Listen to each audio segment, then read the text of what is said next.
So నీకు normal delivery అయ్యే chances చాలా ఎక్కువ ఉన్నాయి and like your baby is ready to come out to this world అని చెప్పగా పెయిన్స్ వచ్చినంత వరకు వెయిట్ చేద్దాం. That is the word. వస్తే అసలు లోపల నుంచి బయటకు రావడం వాడికి పుల్లకి నా కాలు నుంచి వచ్చే చెమట అలా అంటూ నోటిసబుల్ పాయింట్ ఏంటంటే నా ఆ ఫీటల్ హార్ట్ రేట్తోని ఒక చిన్న అమ్మాయి అప్పటి వరకు ఎలా 95 నుంచి 120 మార్నింగ్ 4 o'clock ఒకటి ఇచ్చారు.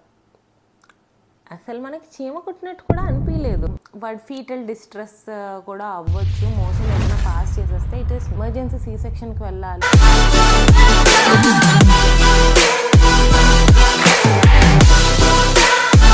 హాయ్ గైస్, మీ అందరూ ఎలా ఉన్నారు?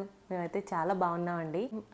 నా ప్రెగ్నెన్సీ సిమ్టమ్స్ అంటే నా డెలివరీకి ముందు చేశాను ఒక వ్లాగ్. ఆఫ్టర్ లాంగ్ టైం డెలివరీకి తర్వాత ఇదే ఫస్ట్ ఫుల్ లెంగ్త్ వీడియో అవుతుంది. ఈ వ్లాగ్ బేసికల్గా ఏంటంటే నా డెలివరీ ఫుల్ వ్లాగ్ అన్నమాట. అంటే ఫస్ట్ Jan 23rd నుంచి Jan 26th నేను ఇంటికి వచ్చినంత వరకు what are the instances that I went through అన్నది. సుధా గారు నాకు డెలివరీ చేశారు. సో 1 week ముందు వెళ్ళాను అనమాట సుధా గారి దగ్గరికి. హెల్త్ ప్రొఫైల్ తెలిస్తే బెటర్గా ఉంటుంది అని డాక్టర్ దగ్గరికి వెళ్ళాను. సో ఆవిడ తెలిసిన ఆవిడ కూడా మాకు. సో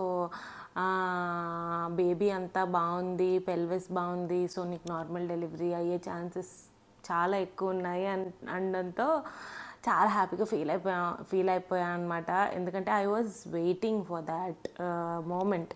ఎప్పుడు డెలివరీ అవుతుంది, ఎప్పుడు నా బేబీని చూసేస్తాను అన్న సస్పెన్స్ నాకు ముందు నుంచే ఉందని మీకు నా వీడియోస్ మీరు చూసుంటే తెలిసేది. సో డాక్టర్ గారు like your baby is ready to come out to this world అని చెప్పగానే ఐ ఫెల్ట్ సో హ్యాపీ. ఇంటికి వచ్చేసాము. డాక్టర్ గారు ఆ రోజే 23rd డ్యూ డేట్ కాబట్టి బేబీ ఫుల్గా గ్రోన్ అప్ అయిపోయింది. ఇంకా శాక్లో కూడా స్పేస్ లేదు, ఇంతకన్నా ఎక్కువ డ్యూ డేట్ వచ్చేసింది కాబట్టి ఎక్కువ రోజులు ఉంచినా కూడా it's not good for either the baby or for you అనేసి చెప్పారు. సో పెయిన్స్ అంటే పెయిన్స్ వచ్చినంత వరకు వెయిట్ చేద్దాం. దట్ ఈస్ ద ఇంటెన్షన్ అన్నమాట. ఇంకా తెలిసిన డాక్టర్ కూడా కాబట్టి ఇంటెన్సివ్ కేర్ ఉంటుంది కాబట్టి I said yeah let's just go for it అన్నట్టు. 1 week ముందు వెళ్ళాను కాబట్టి ఎక్సర్సైజెస్ అన్నీ చెప్పారు న్యాచురల్గా పెయిన్స్ రావడానికి. 1 week హెవీగా వర్కౌట్స్ చేస్తే లైక్ పెల్విక్ ఎక్సర్సైజెస్ చేస్తే వాటర్ బ్రేక్ అవ్వచ్చు. సో వెంటనే నేను ఎమర్జెన్సీలో నాకు కాల్ చేయండి, నేను వచ్చేస్తాను అన్నట్టు చెప్పారు. ఎక్సర్సైజెస్ చేసాము. మా వాడు వస్తే అసలు లోపల నుంచి బయటకు రావడం వాడికి ఎంత ఇష్టం లేదో నాకైతే తెలియదు. కడుపులోనే వెచ్చగా బాగున్నట్టుంది. అలానే ఉంటానని ఇంకా మరి మనం ఏం చేయలేం కదా. 1 week ఎక్సర్సైజెస్ చేసా, చాలా ట్రై చేసా. లాస్ట్ డేట్ వరకు నాకు ఒక్క పెయిన్ కూడా రాలేదు. ఎక్సెప్ట్ ఒక్క డిస్కంఫర్ట్ ఏంటంటే నైట్ టైం నిద్ర పట్టదు కాదు. పొట్ట హెవీగా ఉండడం వల్ల ఇటు నుంచి అటు నుంచి ఇటు తిరగడం చాలా కష్టం అయిపోయేది అనమాట. అది తప్ప నాకు అసలు ప్రెగ్నెన్సీలోని ఎలాంటి డిస్కంఫర్ట్ ఉండేది కాదు. లెగ్ స్వెల్లింగ్ కానీ లేదంటే బ్యాక్ పెయిన్ కానీ ఏది ఉండేది కాదు. I was like really healthy during the pregnancy అనమాట. తర్వాత ఇంకా అప్పటికి నొప్పులు రాకపోవడంతో డాక్టర్ గారికి ఫోన్ చేసాం. ఏమండి డ్యూ డేట్ వచ్చేసింది, మరి ఏం చేయమంటారు అంటే నువ్వు వచ్చి అడ్మిట్ అయిపో హాస్పిటల్లో అని నీట్గా చెప్పేశారనమాట. So 23rd night Jan 23rd night మీరు చూసారు కదా రెయిన్బో హాస్పిటల్లో అడ్మిట్ అయ్యాను అనమాట. ఇంకా వెళ్ళగానే రిసెప్షన్కి వెళ్ళి అడిగాం ఇలా డాక్టర్ గారు అడ్మిట్ అవ్వమన్నారు అని. నాకు అర్థం కాలేదు ఏంటంటే వెళ్ళగానే ఐసీయూలోకి వెళ్ళాను అన్నమాట. అంటే వాళ్ళకి అది నార్మల్ ప్రొసీజర్, బట్ నాకు ఫస్ట్ టైం కదా నా ఎక్స్పీరియన్స్. ఇదేంటి వెళ్ళగా డాక్టర్ గారేమో పెయిన్స్ ఇండ్యూస్ చేస్తా అన్నారు, నన్ను ఐసీయూలోకి తీసుకెళ్ళిపోతున్నారు. ఐసీయూ అంటే అసలుకే మనం సినిమాల్లో చూసినట్టు ఇంటెన్సివ్ కేర్ యూనిట్, ఏం చేసేస్తారో నన్ను అన్న భయం అన్నమాట. ఫస్ట్ ఆ భయము.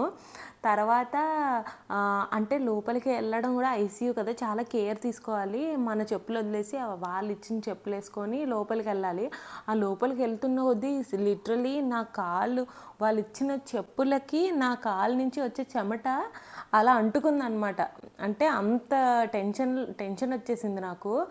అండ్ నాకు ఒక రీల్లో కూడా చూసుంటారు, జగ్గు నేను ఎప్పుడు హాస్పిటల్కే వెళ్ళలేదు జగ్గు, అలాంటిది ఐసీయూలోకి వచ్చేసాను అన్నది.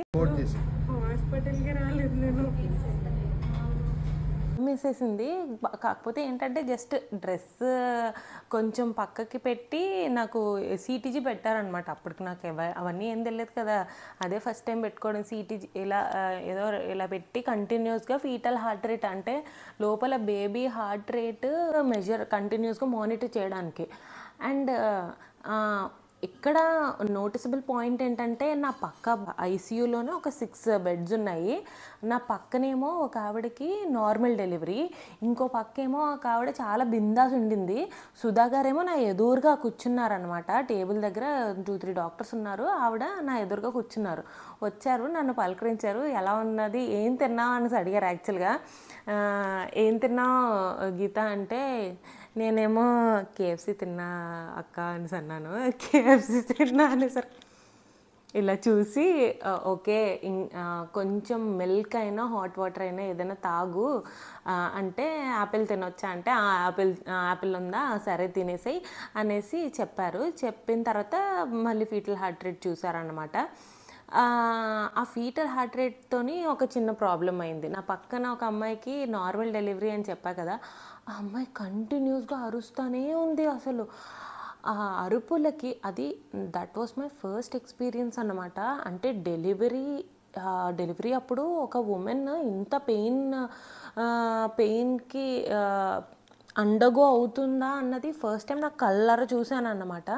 అమ్మాయి అప్పటి వరకు ఎలా అరుస్తుందంటే, వామ్మో నాకు ఎలా ఉంటుందో, నేను ఎంత పెయిన్ అండర్గో అవ్వాలో అనేసి నాకు ఎలా అంటే, సడన్గా నేను వచ్చినప్పుడు నా బీపీ 95 to 110 మధ్యలోనే హోవర్ అవుతూ ఉండేది. ఆ అమ్మాయి అరుపులు స్టార్ట్ చేసిన తర్వాత అండ్ అక్క యాపిల్ తినమన్నారు, అప్పుడు నా హార్ట్ రేట్ సడన్గా 95 నుంచి 120 షూట్ అయిపోయింది.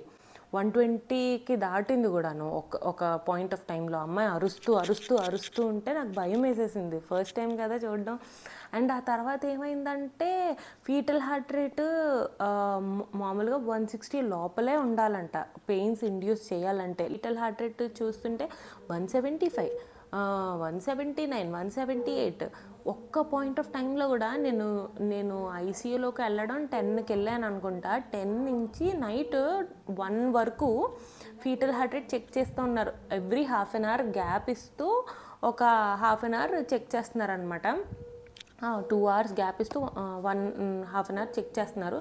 అదేమో తక్కువ అవ్వట్లేదు. అలా అంటే లోపల నా బేబీ నాకన్నా ఎక్కువ భయపడిపోయింది. పాపం కదా బాబు అనిపించింది నాకు బయటకు వచ్చిన తర్వాత. అండ్ ఎంత భయపెట్టానో నా వల్ల.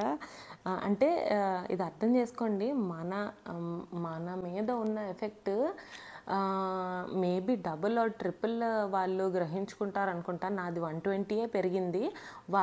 లోపల హార్ట్ బీట్ ఆల్రెడీ ఎలివేటెడ్గా ఉంటుందంట, చిన్నపిల్లలది 150 అలా ఉంటుంది. నాది 95 నుంచి 120 వెళ్ళింది కదా, అలాగా ఆ 25 పాయింట్స్ వాడికి కలిసిపోయి 175, 180 వరకు వచ్చింది పాపం. సో ఇంకా ఇలా ఉంటే సుధా గారు అన్నారు, ఇలా ఉంటే గీత చాలా కష్టం, పెయిన్స్ ఇండ్యూస్ చేయడం అవ్వదు నీకు, ఇదేంటి వేరే రూమ్లోకి షిఫ్ట్ చేసేయండి అమ్మాయిని, కొంచెం ఆ ఫీలింగ్ తగ్గుతుంది. ఈలోపు ఏమైంది, ఆ పక్కనున్న అమ్మాయికి బాబు పుట్టేసి బయటకు కూడా వచ్చేసింది. వాళ్ళు ఇంటికి కూడా వెళ్ళిపోయారు, కానీ నాకు మాత్రం ఆ ఫీటల్ హార్ట్ రేటు నార్మల్కి రాలేదన్నమాట. అయితే ఇంకా నేను నైట్ 2:30కి, మీకు 10:30కి వెళ్తే 2:30 వరకు కంటిన్యూస్ మానిటరింగ్ చేసినా కూడా లో అవ్వకపోవడంతో వాడి హార్ట్ రేట్ 2:30కి నైట్ వేరే ప్రైవేట్ రూమ్కి షిఫ్ట్ చేశారనమాట. ప్రైవేట్ రూమ్కి షిఫ్ట్ చేసిన తర్వాత నైట్ అంతా పాపం మా చెల్లి 12 o'clockకి హైదరాబాద్ నుంచి వచ్చింది సేమ్ డే. వందే భారత్కి. అక్కడ నాతోనే ఆ రోజు నైట్ మా చెల్లి మా హస్బెండ్ ఉన్నారు నా రూమ్లో. నైట్ బాగానే పడుకుని పోయాం, బట్ కొంచెం డిస్కంఫర్ట్ అయితే ఉంది. ఎందుకంటే సలైన్ కూడా ఎక్కిచ్చారు వాడిది, హార్ట్ రేట్ కొంచెం తగ్గాలని. దానికి కూడా రెస్పాండ్ అవ్వలేదు. అందుకనే ఇంకా షిఫ్ట్ చేసేసారు. ఆ రోజు నైట్ అలా గడిచిపోయింది. నెక్స్ట్ రోజు మార్నింగ్ అనమాట బ్రేక్ఫాస్ట్ చేసేసాము. చేసేసిన తర్వాత ఇంకా పెయిన్స్ అంటే ప్రైవేట్ రూమ్కి షిఫ్ట్ చేసిన తర్వాత కూడా ఎవ్రీ 4 hours తర్వాత బేబీ రెస్పాండ్ అవుతుందేమో అని సిటీజీ పెట్టి చూస్తూ ఉన్నారు. ఎర్లీ మార్నింగ్ 4 o'clock ఒకసారి చూశారు. అప్పుడు 1:35కి అలాగా తగ్గిందనమాట. ఎందుకంటే నేను కొంచెం పడుకుని లేచాను కదా, ఆ ఫీలింగ్ కొంచెం నాకు తగ్గింది కాబట్టి వాడికి కూడా కొంచెం రెస్ట్ దొరికినట్టుంది. సో వాడి హార్ట్ రేట్ కూడా కొంచెం తగ్గిందన్నమాట. ఇంకా ఓకే, డాక్టర్ గారికి ఫోన్ చేసి చెప్పారంట. నాకు మానిటర్ చేసిన నర్స్ ఆమె అన్నదంట, సరే అండి పెయిన్స్కి ట్యాబ్లెట్ ఇచ్చేయండి అని. Pains tablets morning early morning 24th early morning 4 o'clock ఒకటి ఇచ్చారు. అసలు మనకి చీమ కుట్టినట్టు కూడా అనిపించలేదు. మన బాడీ ట్యాబ్లెట్ రెస్పాండ్ అవ్వలేదో, ట్యాబ్లెట్ మనకి సహకరించలేదో నాకైతే తెలియలేదు. ఒకటి ఇచ్చారు 4 o'clockకి. బ్రేక్ఫాస్ట్ చేసేసిన తర్వాత ఒకటి ఇచ్చారు. మళ్ళీ ఇంకో 4 hours గ్యాప్ ఇచ్చి మళ్ళీ ఏంటది లంచ్ చేసేసాక, లంచ్ చేయక ముందు ఒకటి ఇచ్చారు, లంచ్ చేసేసాక ఒకటి ఇచ్చారు. మొత్తం 4 tablets అనమాట పెయిన్స్ ఇండ్యూస్ అవ్వడానికి. 3rd ట్యాబ్లెట్లో నాకు ఏవో కొంచెం కాంట్రాక్షన్స్ జస్ట్ అంటే ఇలా యూట్రస్ ఇలా దగ్గరికి అవుతున్నట్టు అనిపించింది అంతే. అంతకన్నా నాకు అసలు అంటే పెల్విస్ లోపలికి అంత అని అరిచే పెయిన్స్ అయితే నాకు రాలేదు. అంటే నా పక్కనున్న అమ్మాయిని చూశాను కదా, అంత అరిచే పెయిన్స్ రాలేదు. జస్ట్ పొట్టని గట్టిగా ఇలా అంటే లోపలికి ఇలా బిగించుకుంటాం కదా, జస్ట్ అలా అనిపించింది అంతే. అయితే ప్రతిసారి వాళ్ళు రావడం నర్సులు పెయిన్స్ వస్తున్నాయా, పెయిన్స్ వస్తున్నాయా, పెయిన్స్ వస్తున్నాయా, పెయిన్స్ వస్తున్నాయా అడగడం. రాలేదండి, అస్సలు ఏం అనిపించట్లేదండి. నాకు సిగ్గుగా అనిపించేది అనమాట. నాకు నిజంగా కడుపులో బేబీ ఉందా లేదా అని కూడా ఒక పాయింట్ ఆఫ్ టైంలో డౌట్ వచ్చింది. బట్ కిక్స్ అయితే ఉన్నాయి, బేబీ మూమెంట్స్ అయితే ఉన్నాయి. సో వాళ్ళు కూడా లైక్ బేబీ మూమెంట్స్ కరెక్ట్గా ఉంటే పర్వాలేదు, they can go for giving the tablets అన్నట్టు 4 doses ఇచ్చారు. 4 dosesకి కూడా ఇంకా పెయిన్స్ రావట్లేదు, రెస్పాండ్ అవ్వట్లేదు అనేసరికి 3rd ట్యాబ్లెట్కే సుధా గారు కూడా వచ్చి చూశారు. చూసి ఇంకా రెస్పాండ్ అవ్వకపోతే మనం సీ-సెక్షన్కి వెళ్ళిపోదామమ్మా, ఎందుకంటే this is not very safe for the baby. Because నీకు కాంట్రాక్షన్స్ అవుతున్నాయి కానీ వాడు వచ్చి పెల్విస్లో పడట్లేదు, హెడ్ బయటకు రావట్లేదు, నీకు పెయిన్స్ రావట్లేదు అంటే వాడు ఫీటల్ డిస్ట్రెస్ కూడా అవ్వచ్చు. మోషన్ ఏదైనా పాస్ చేసేస్తే it is not very safe for the baby. అప్పుడు ఎమర్జెన్సీ సీ-సెక్షన్కి వెళ్ళాలి. Why you want to take that risk అన్నట్టు యాజ్ అ ఫ్యామిలీ ఫ్రెండ్ చెప్పారనమాట. ఇంకా నాకైతే ఇంటర్నల్గా అస్సలు అంటే నాకు భయం అనమాట. First thing you have to undergo surgery, at the end of the day it is very difficult. So అమ్మో అంటే 2-3 వీడియోస్ కూడా చూసాను, ఇన్ని లేయర్స్ కోసేస్తారా, అయ్యి బాబోయ్, తర్వాత హీలింగ్ ఎలాగా, నాకు ఏమైపోతుంది, ఎంత నొప్పి వస్తుంది, ఎంత బ్లడ్ పోతుంది, నేను మళ్ళీ మామూలు మనిషిని అవ్వగలనా, అసలు మధ్యలో ఏమైనా అవుతుందా అని 100 రకాల క్వశ్చన్లు అనమాట. ఇంకా ఒక పాయింట్ ఆఫ్ టైంలో నాకు ఏ సీ-సెక్షన్ వద్దు, నేను లోపలే బేబీని ఉంచుకుంటాను అని మొండిపట్టు పట్టేస్తే ఇంకా మా బాబాయ్ వాళ్ళు, మా మామయ్య వాళ్ళు, మా పిన్ని వాళ్ళు అందరూ వచ్చి నా మంచం చుట్టూ కూర్చున్నారనమాట. నన్ను ఒప్పించడానికి, జస్ట్ ఒప్పించడానికి ఒక 10 మంది వచ్చారు. 10 మంది నన్ను జస్ట్ ఆపరేషన్కి ఒప్పుకోమ్మా, ఏం కాదు, అందరూ వెళ్ళేది ఒకటి, నా బాడీ నాది కదా, నేను వెళ్ళను, నేను పెయిన్స్ వచ్చినంత వరకు ఉంచుకుంటాను అని చాలా మొండికేశాను. సుధా గారు అయితే అది నీ ఇష్టమేనమ్మా అని వదిలేశారు. బట్ మా వాళ్ళందరూ డాక్టర్ గారు మనకు తెలిసిన వాళ్ళు కదా, నీ గురించే చెప్తున్నారు, వేరే వాళ్ళైతే వాళ్ళు కూడా వినేవారు కాదు, బట్ తెలిసిన డాక్టర్ చెప్పడంతో మన గురించే చెప్తారు అని నన్ను కన్విన్స్ చేసి ఆ రోజు మధ్యాహ్నం 2 o'clockకి నా చుట్టూ కూర్చొని చెప్తే ఈవినింగ్ 6:30-7 కల్లా ఒప్పుకున్నాను. ఇంకా ఒప్పుకున్న తర్వాత డాక్టర్ గారికి ఫోన్ చేసి జగదీష్ చెప్పాడనమాట, she is ready, can we go for C section అన్నట్టు. So then starts my journey. Length video ఒక 15 మినిట్స్లో అయిపోతుంది అనుకున్నాను, బట్ కంప్లీట్గా చెప్పడానికి నాకు చాలా టైమే పట్టింది. సో నెక్స్ట్ కంటిన్యూషన్ నా సి సెక్షన్ డెలివరీ అండ్ నా రికవరీ ఫేజ్ పార్ట్ 2లో అప్లోడ్ చేసేస్తాను. ప్లీజ్ ఏం అనుకోకండి ఫర్ ద డిలే, బికాస్ బాబుతో నాకు కాంటెంట్ షూట్ చేయడం అండ్ పోస్ట్ చేయడం, ఎడిట్ చేయడం కొంచెం కష్టంగా ఉంది. షూట్ చేసేసా కాబట్టి ఎడిట్ చేసి పోస్ట్ చేయడమే, జస్ట్ 2-3 డేస్లో పోస్ట్ చేసేస్తా పార్ట్ 2. ఏమైనా క్వశ్చన్స్ అంటే కమెంట్ సెక్షన్లో పోస్ట్ చేసేయండి.